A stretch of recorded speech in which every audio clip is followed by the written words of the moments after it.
embattled Congressman Matt Gaetz. Matt Gaetz was one of the very few members in the entire Congress who bothered to stand up against permanent Washington on behalf of his constituents. Matt Gaetz right now, he's a problem for the Democratic Party, and he can cause a lot of hiccups in passing of laws. So we're going to keep running those stories to keep hurting him. If you stand for the flag and kneel in prayer, if you want to build America up and not burn her to the ground, then welcome, my fellow patriots. You are in the right place. This is the movement for you. You ever watch this guy on television? It's like a machine. Matt Gaetz. I'm a canceled man in some corners of the internet. Many days I'm a marked man in Congress, a wanted man by the deep state. They aren't really coming for me. They're coming for you. I'm just in the way.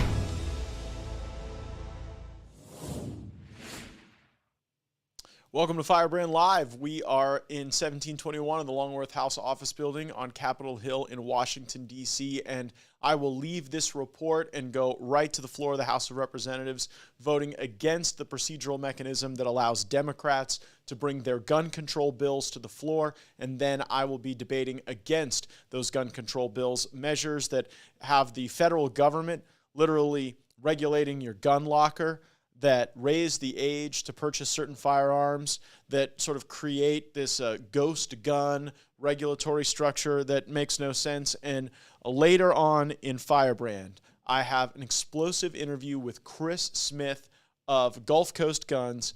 And what you're really going to see there is an attack on the arguments we see from the left about red flag laws, that people can just walk into a gun shop and buy a gun in 5 minutes with no review over how dangerous they may be.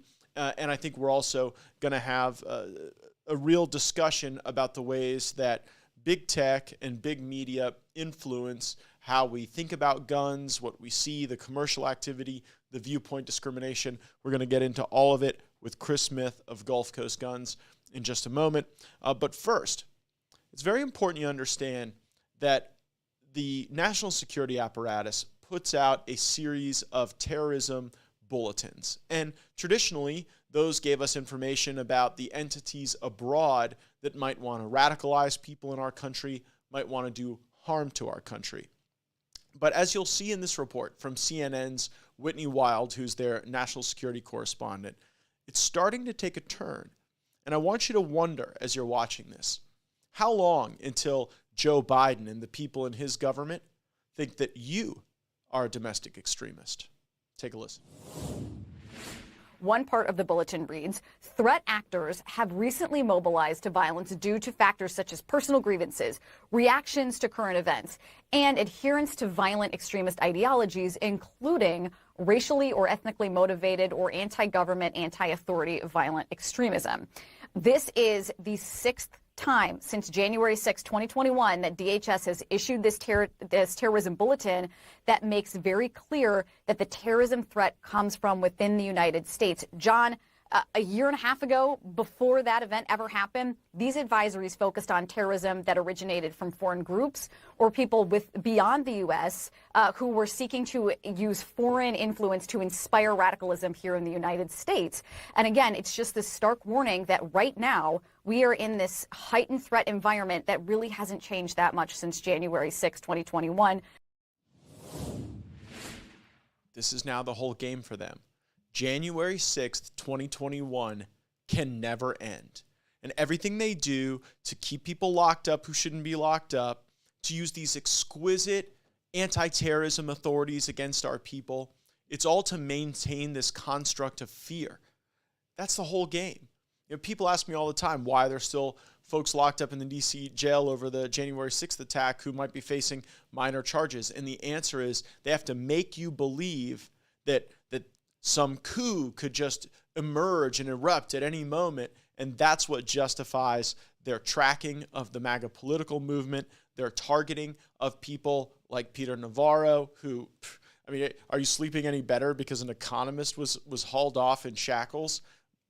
Just totally unacceptable abuses of government power. But what you just saw there, I think, gives you the signal that they're going to try to label any group that poses a threat to the prevailing thinking of the regime as somehow an extremist group, a terrorist group. We are now in a true zenith of whistleblowers in some of these various agencies who do not like the fact that they're becoming too political.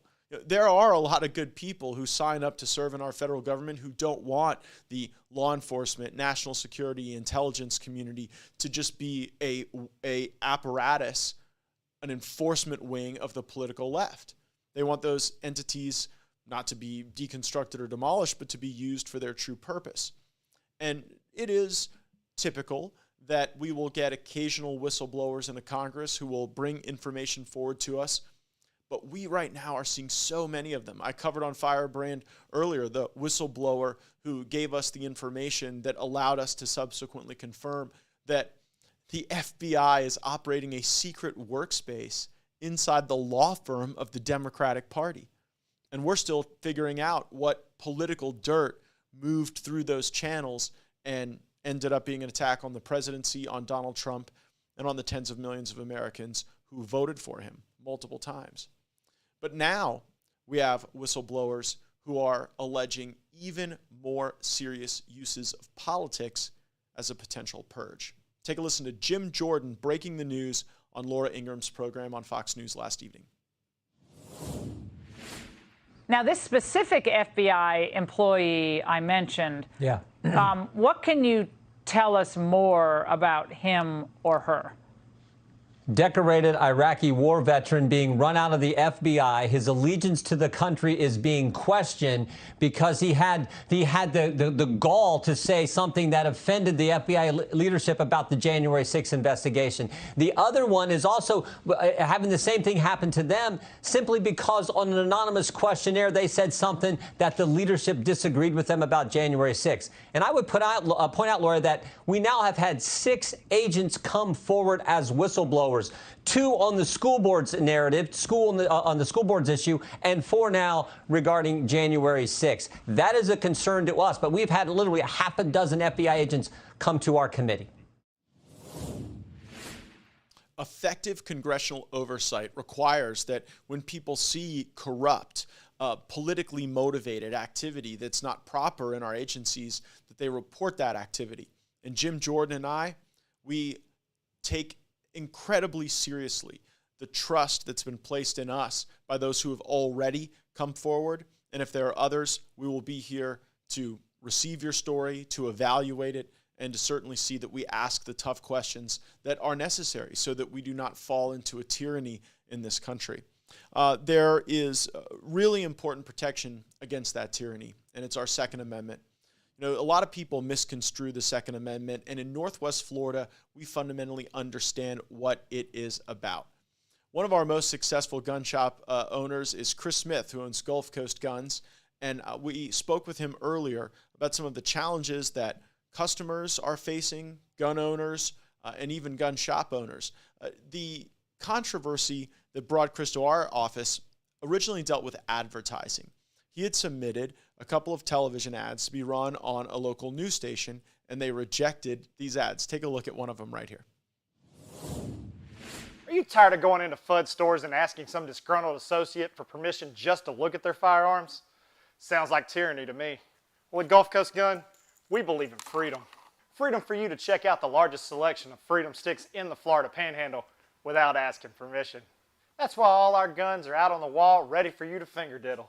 That's right, this is America, and in America we don't ask permission. Well, we do, but not at Gulf Coast Gun. Come check out the store where freedom still rings. Gulf Coast Gun, Highway 90, Milton, Florida. From a Northwest Florida standpoint, that's like as American as mom and apple pie. Take a look at this next ad.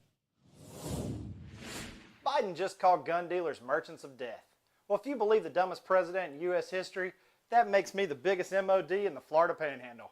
Hi, I'm Chris Smith, owner of Gulf Coast Gun.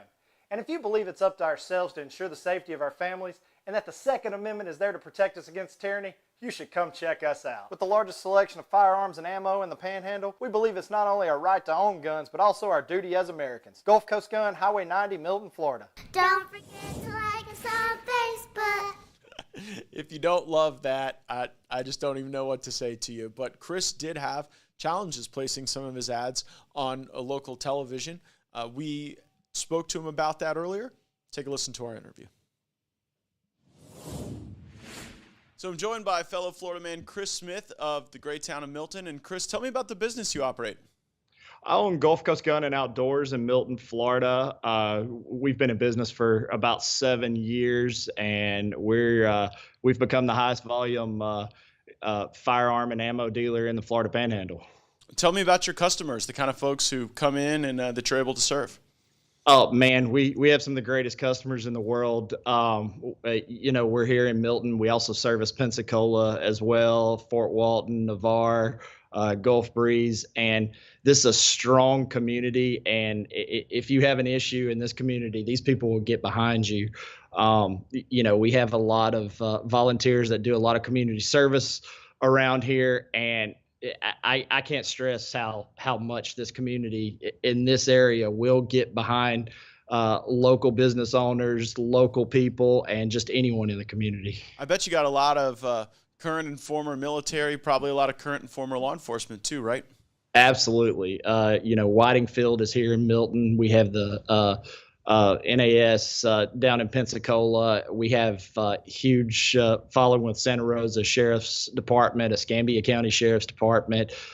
These guys support us, and we try to do everything we can to support these guys right back. We love our military here. We love our law enforcement officers as well, and this is one of the best communities I've ever been in. And, I think there's a lot of folks who might not be familiar with Northwest Florida who don't understand that for a lot of military and law enforcement, getting some firearms and going out for some hunting, sport shooting, that's a great way to blow off steam. Do you ever hear stories about how, your customers are able to have a firearms experience that helps their mental health, that helps them recreate and just do the things that we enjoy as Americans? Oh, absolutely. That's why we have repeat customers selling ammunition and buying more firearms. If you've never went out and shot, for your mental stability, shooting sports is one of the best ways to relieve stress. It's a lot of fun, and as long as you're doing it in a safe manner, man, in my opinion, there's nothing else that out there that makes you feel as good as going out and target shooting or hunting's a lot of fun. We got a lot of deer hunters around here. Hog hunting's a lot of fun. There's just a lot of things that in the shooting sports industry that people like to do and love to do that great for relieving stress.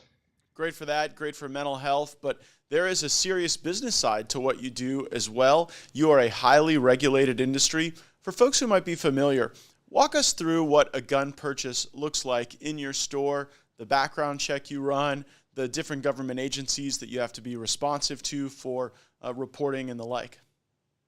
One of the highest regulated industries in the world. If you come in to purchase a firearm, first off, you pick out your firearm, and then we start on a background check with a 4473. So they take a 4473, they fill out the form, and we put this background check into a system. In the state of Florida, it goes to Florida Department of Law Enforcement. Now they use the FBI NICS system as well, which is a national system that's used by every state in the United States, but they use that system to help them get the background checks done.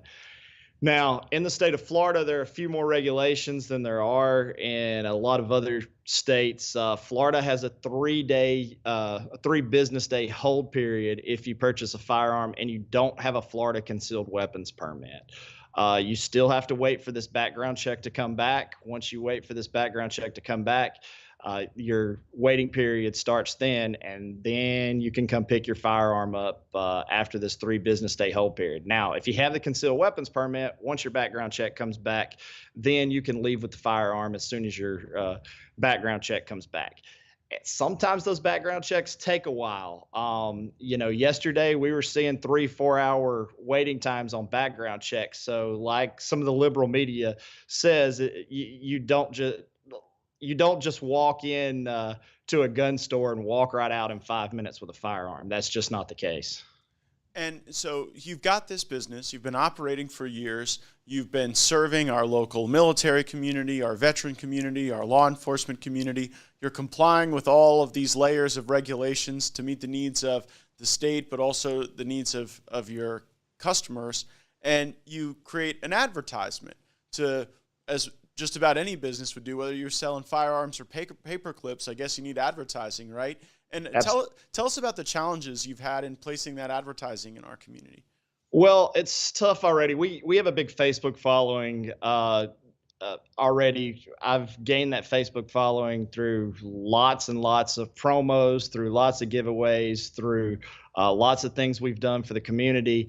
But first off, Facebook is censoring us hard now. We have 32,000 Facebook followers. A lot of our posts are only reaching 200 or 300 people. They're shadow banning our posts. We've been doing radio ads. We've been doing television ads. We're spending good money on television ads, and that's been fine until recently, and they shut us down on Channel 3 on Monday. So the email that I received said that they were following guidelines from the Brady Center to Prevent Gun Violence. Anybody that's ever checked out this nonprofit organization, this is not a federal organization. It is a nonprofit. It is a far left anti-gun lobbyist group. And the fact that they were using their guidelines for their publications is absurd. I mean, I asked them as well, why not just use the NRA or Gun Owners of America's guidelines? Because it's the same scenario, but it's a completely opposite end of the spectrum. Well, and whether it's big tech, farming out the ability to give shadow banning authorities to far left-wing groups, or even a local TV station. And the local TV station doesn't own the airwaves. The public, the American people, own the airwaves. They simply have the right to transmit content on those airwaves in exchange for them providing the public service of being a network that people are able to access. And so how do you feel that the airwaves that are owned by the public are now controlled by the Brady lobby, and they get to filter what the public sees as far as advertising? Oh, I'm very upset about it, of course. If you watch any of Gulf Coast Guns Facebook spots or anything that we've done in the local community, we're very vocal about the Second Amendment. We're very vocal about the First Amendment as well. And the fact that they're censoring anything, and like you said, they don't own the airwaves. The fact that they're censoring any of us, especially when it has something to do with the Constitution, is, it's ridiculous, and we're not gonna stand for it. Well, I make you this commitment. We're certainly gonna look at every avenue available with the FCC to see if this is even legal. This is viewpoint discrimination. I mean, you guys elected me to this job after I was a lawyer, and I spent a good amount of time in law school studying how you're able to discriminate against different perspectives under the First Amendment, and you're not if someone is engaged in like viewpoint, sharing, and it's just crazy to me that they would hold this view. Have you ever experienced anything like this before, where someone wouldn't take your advertisement? No, not in this aspect. I mean, we have with Facebook. Facebook will not let us promote any of our products. They will not let us any gun pay to advertise. Any gun that you are not allowed to promote the sale of any firearm on Facebook. No. The way you can promote other products and other pages can promote their products. Our page is not allowed to promote those. I've tried to pay to promote ammo. I got a 30-day ban the other day for promoting a flashlight that went on a firearm. So it popped up, and I've been in Facebook. That was Facebook? Yes, for Facebook, yeah. We're talking with Chris Smith from Gulf Coast Guns in Florida's 1st Congressional District, Milton, Florida. And, businesses ought to be able to advertise, especially if they're lawful businesses complying with every regulation and meeting the needs of a patriotic community that loves the Constitution and loves our country.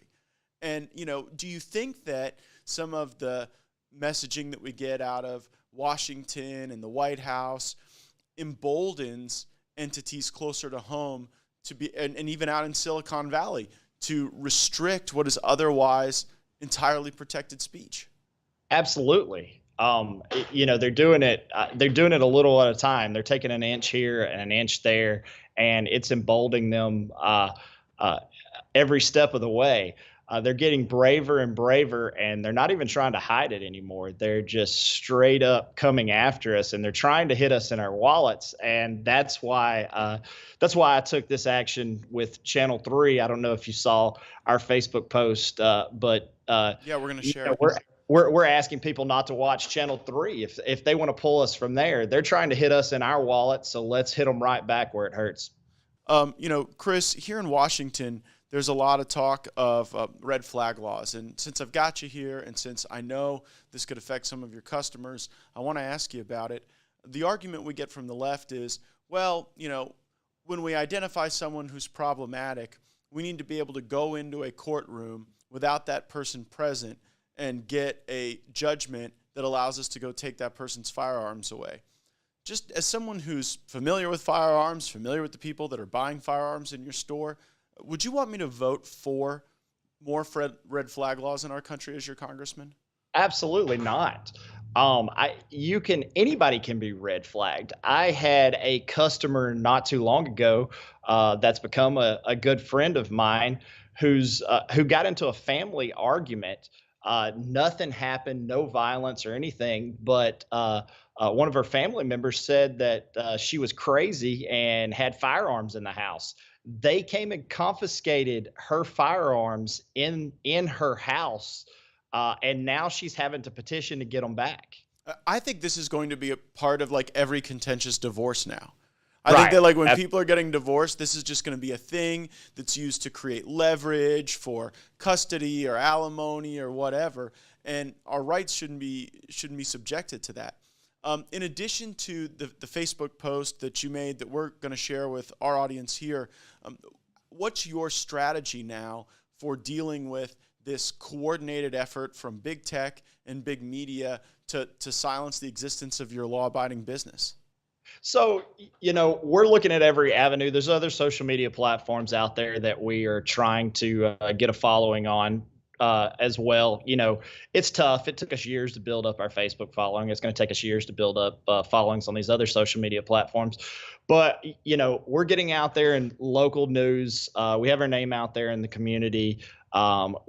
We do lots of community outreach here. We help with a lot of charities around here, and we don't do that for publicity, but that has gotten our name out in the community as well. And people are starting to give us their information to contact them directly. People are sick of these news sources, these channels that are discriminating against the First and Second Amendment. They're sick of social media that's discriminating against the First Amendment, the Second Amendment, and they're getting fed up. So they are coming to us now. They're wanting to be reached by text message. They're wanting to be reached through email. We're just getting out there any possible way we can just to keep our name relevant, because they are making it as hard as humanly possible on us to advertise. My prediction is that this spasm into more gun control in Washington, D.C. is actually going to create a whole lot of customer interest in Northwest Florida for your business. Because I think people are going to see this and they're going to say, wait a second, are certain firearms going to just be banned capriciously? I mean, that's what they're talking about, just banning the AR-15, without really a whole lot of thought behind it, or really an understanding of how people use AR-15s. They're reacting reflexively. Have absolutely no clue what an assault weapon is. There's no such thing as an assault weapon. You can assault someone with anything and make it an assault weapon. But there's no definition of an assault weapon. The definition that we saw on Wikipedia I could change that on a firearm in about 5 minutes. It's pretty funny. If it looks scary, then they want to ban it. But there's no real substance to what they're trying to do. So yesterday in the House Rules Committee, one of our Republican colleagues asked Jerry Nadler, the Democrat chairman of the Judiciary Committee pushing a lot of these gun control bills, what does the AR stand for, an AR-15? And he said, assault rifle. Chairman Nadler, I don't want to put you on the spot, but do you know what the AR and AR-15 stands for? It's an assault rifle. So that's not, Mr. Massey, you know what it stands for? Armalite is original manufacturer. There's a certain arrogance that comes from a lot of these politicians from New York or California or Chicago who don't really know anything about firearms and safe storage and appropriate care and appropriate training for firearms, but they think that they have a right to limit use, limit advertising, limit transfers, purchases all throughout our country where really I think people appreciate the opportunity that America is special in giving the people the ability to exercise those rights. I want to close out with this. I want to commit to you, I am personally going to contact the president of Sinclair Media to talk about this matter. I am personally going to send correspondence to the FCC. There may be some violation of federal law for them just outsourcing their control over advertising review to a private entity, a lobbyist entity. I mean, think about that. Lobbyists controlling what Northwest Florida businesses can advertise and what Northwest Florida viewers can see. That's totally crazy. People are going to be enraged by that. But I want you to share, what does the Second Amendment mean to you? What is it about to you? And what is it about to the people who come in your store that you're able to serve? Well, the Second Amendment, Matt, says shall not be infringed. And it's been infringed every single day since they've written it. They've taken an inch here and an inch there. But the Second Amendment is to stand up against a tyrannical government. If we didn't have arms to be able to stand up against tyrannical government, eventually our government would become so tyrannical that we would just be servants to them. Without the Second Amendment, you're not going to have a First Amendment because if they take away the Second Amendment, you're going to have nothing to defend yourself against them taking away the First Amendment. It has nothing to do with hunting. It has nothing to do with keeping a gun in your home for self-defense. It was put there by our founding fathers to make sure that our government did not become tyrannical. What you just said is a clearer crystallization of the Second Amendment than I think almost any member of the Democratic Party here in Washington, D.C. could offer. People don't get it. You're exactly right. I have the smartest constituents in all of America. And the left goes crazy when I say this, like we want to hurt people, which we absolutely don't. The Second Amendment's not about self-defense. The Second Amendment is not about hunting. The Second Amendment is about curating a balance in our country where the people reserve the ability to resist tyranny and that they maintain the means to do so. And if people don't like that, then they need to have a clear conversation about repealing the Second Amendment. If they want to repeal the Second Amendment, there's a process that they can go about, and we can have that debate and discussion. And I, of course, will be against repealing the Second Amendment.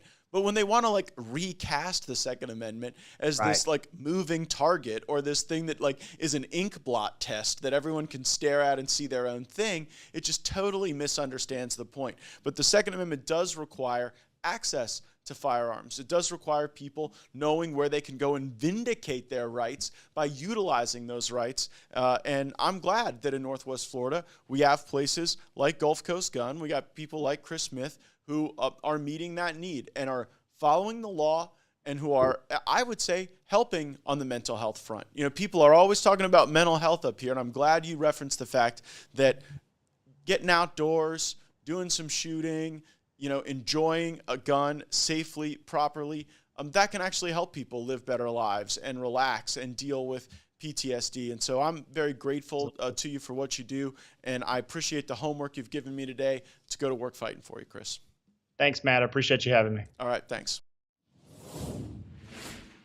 We're back live in the U.S. Capitol, and on Getter, at Tanya Renee says, How is it that pharma can advertise anywhere, but guns can't? A fair question.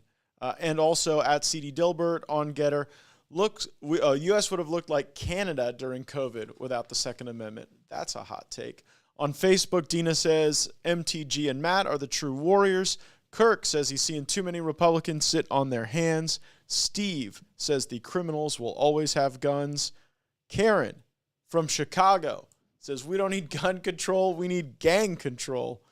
Mike says all guns matter. Manuel wants us to abolish the ATF entirely. Maybe that's what it's going to have to come to.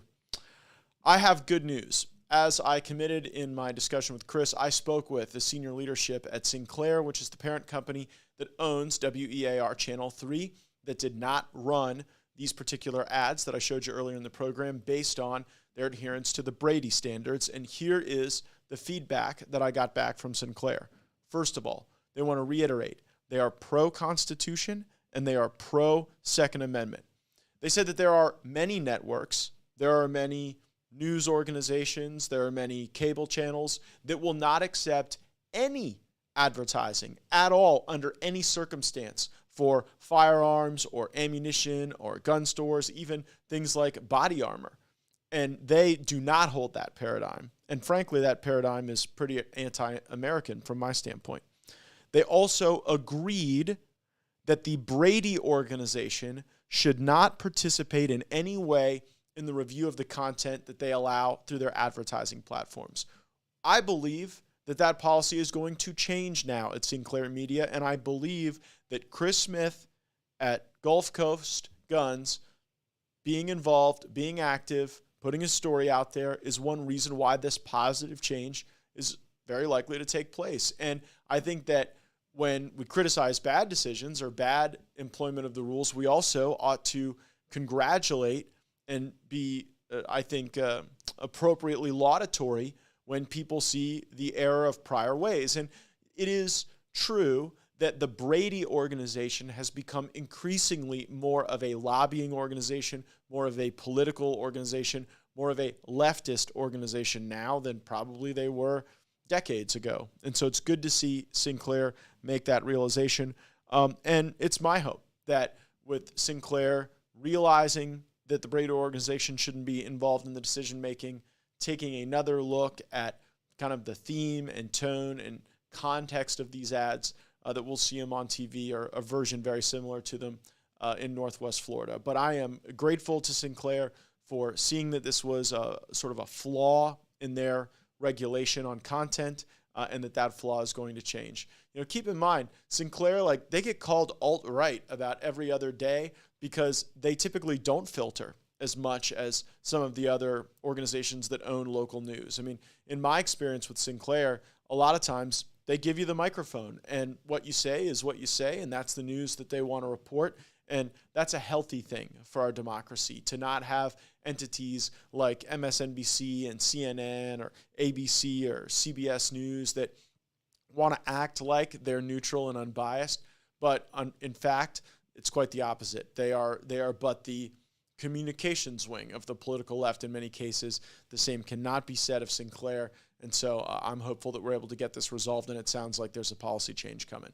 Thank you guys so much for tuning in to Firebrand. I'm going to get down to the floor, vote against this gun control, debate against this gun control, and hopefully show a brighter path ahead for America. Thanks so much. Subscribe, have those notifications turned on. And, red flag law is one of the things we're going to be talking about soon in the Congress, and I think persistently over the next few weeks. So if you've got good arguments on the red flag issue, why don't you leave that in the comments section, either on Apple Podcasts, Spotify, or whatever your viewing or listening platform is of choice. Roll the credits.